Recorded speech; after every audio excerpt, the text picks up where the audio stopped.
The Washington Commanders are set to shock everyone. In today's video, we're going to be discussing our first official look at the Washington Commanders depth chart heading into week 1 of the regular season on who's starting against the New York Giants.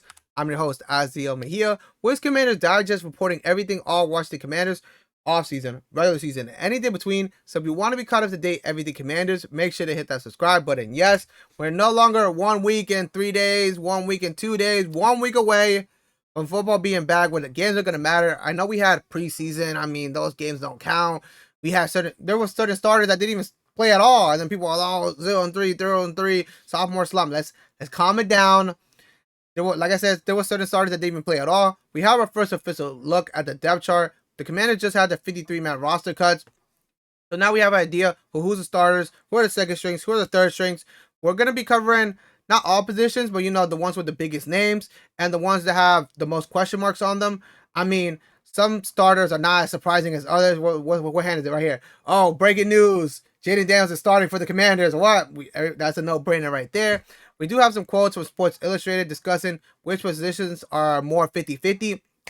But I've done all the research for you, believe it or not, so you don't have to. We're going to be breaking it down. But before we do that, if you're a new watcher, new viewer to the channel, make sure to hit that subscribe button. Like I said, the games are going to matter, going to be high intensity.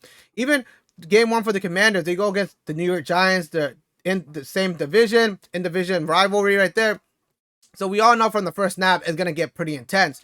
We're going to be covering the whole regular season. So if you want to be caught up to date, make sure to hit that subscribe button. Now, if you're a returning viewer, make sure you are subscribed, because 87.5 of y'all who are watching the videos are not subscribed. That's crazy.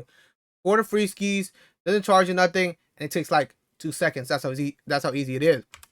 And we also have this from Digest Media. Digest Media is hiring. You can join our team today. Links will be in the description on how to get everything done. If you don't know what Digest Media is, it's essentially a media company that's covering all 4 major sports leagues in North America, whether that be NHL, MLB, NBA, NFL. They're covering. You can just Google Digest Media, and then a whole list of all the different sports teams. There's essentially for almost all of them. So if you ever wanted to join the ever-evolving world of sports media, whether that be a content creator, whether that be a sports writer, whether that be a storyteller, Digest Media is where it's at. I'm first-hand example. They gave me my first shot in sports media when I was just a young buck a couple months ago, and they're giving me the keys, the tools to get this channel to where it is, because the channel started from nothing, from absolute zero. Everything was at zero subscribers, 0 views, and they're giving me the keys and the resources, the details on how to revolve around this YouTube space.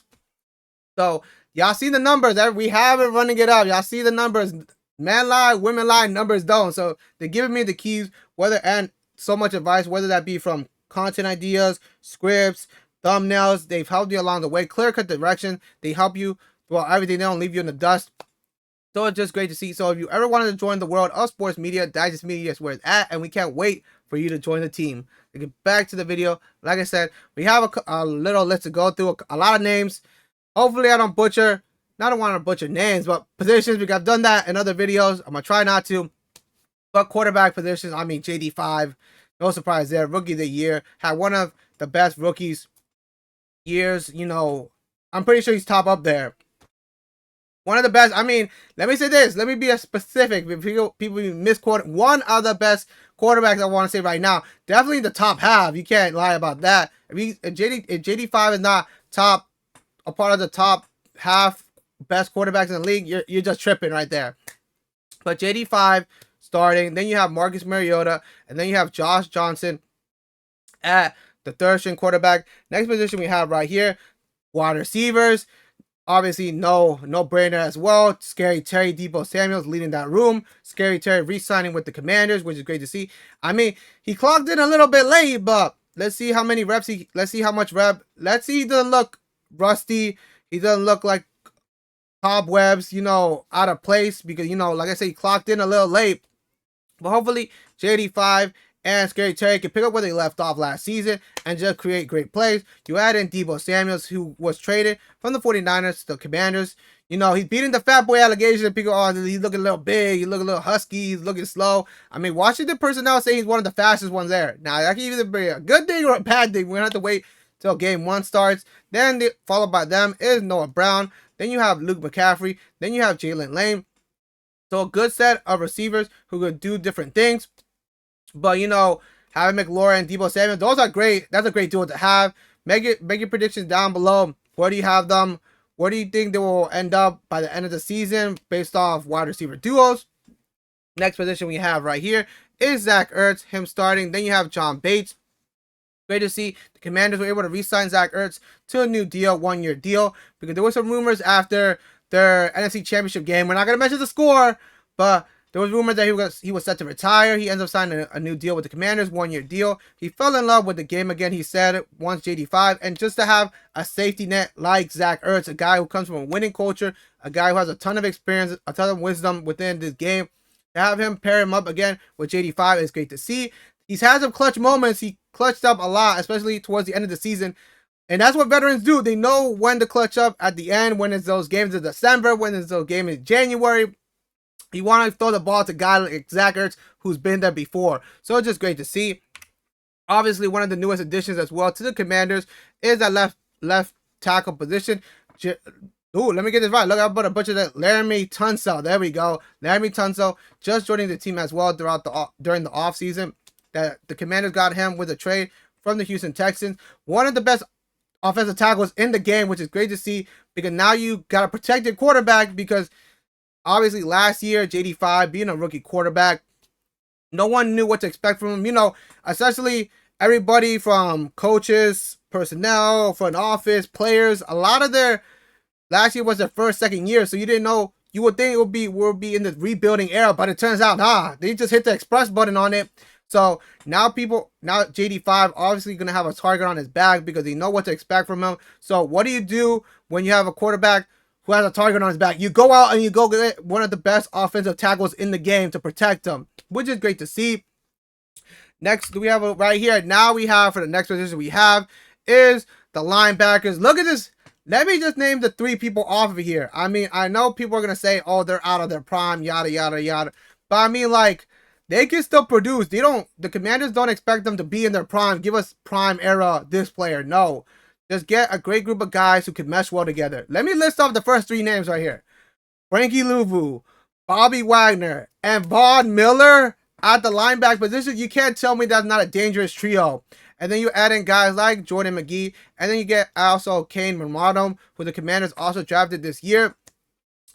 But those 3 names in general, I'm pretty sure you don't want to get in the bad side of them. Frankie Louvu, he was meme worthy, the last game in NFC Championship. But to have guys like Bobby Wagner, Von Miller come in there, and like I said, the Commanders are not expecting them to be in their prime. That's not what they signed them for. They have the experience, they have the depth, provide that depth within the Washington Commanders defense, which is great to see. I mean, like, people keep calling the Commanders, on the older side, because now based off these players, I think they have like the oldest team essentially based on average age. It's just a lot of wisdom. We're gonna have to wait to see if this doesn't come back to bite them in the butt. But I do think the same way about Bobby Wagner and Von Miller. You get guys who've been there before in winning culture, guys who know how to win in games like December, like in January. That's the expectation for the Commanders. Now we do have some quotes about those 50-50 positions right here. First one being that running back position. The running back room this is the order we have right now from the depth chart, is running back 1, Austin Ekeler. Then followed by Jacory Croskey-Merritt, Jeremy McNichols, and then Chris Rodriguez Jr. to finish it off. But we also have Jeremy Brenner from Sport Illustrated, how things may change once the season progresses. Ekeler will likely start in the beginning part of the season, but he should be splitting carries with Croskey-Merritt relatively soon. Croskey-Merritt could also emerge as a starter at some point during the regular season. W quote by Jeremy, W reading by me. And this comes at no surprise because, just a couple weeks ago, the Commanders traded the running back 1, Brian Robinson Jr., and there was some ideology, but there was some whispers about that because Croskey-Merritt has been playing out of his mind when it comes to from what we heard we covered it throughout the whole way, from the post-draft to all the way through the offseason, where Washington personnel were just coming out saying they love his style of gameplay, they love his vision. And it's just great to see how this guy, Croskey-Merritt, he came from running back 5, running back 6, and climbing all the way up to borderline running back 1, which is great to see because he is a rookie. He's on a rookie deal, and he's already producing. I've said it before. If you know his story, if you know his lore, he didn't have the he did not have the best last year in college due to off-field shenanigans. So it's just great to see he came in hungry and he's getting the fruits of his labor, producing on that he knows, because his draft stock dropped drastically, and that's why the Commanders were able to pick him up so low. And one of the things that Commanders fans were mad about were the front office waiting so long to get a running back, and it looks like they made the right decision waiting a little bit longer when we're able to get Croskey-Merritt, and it looked like it's going to benefit him in the best way possible.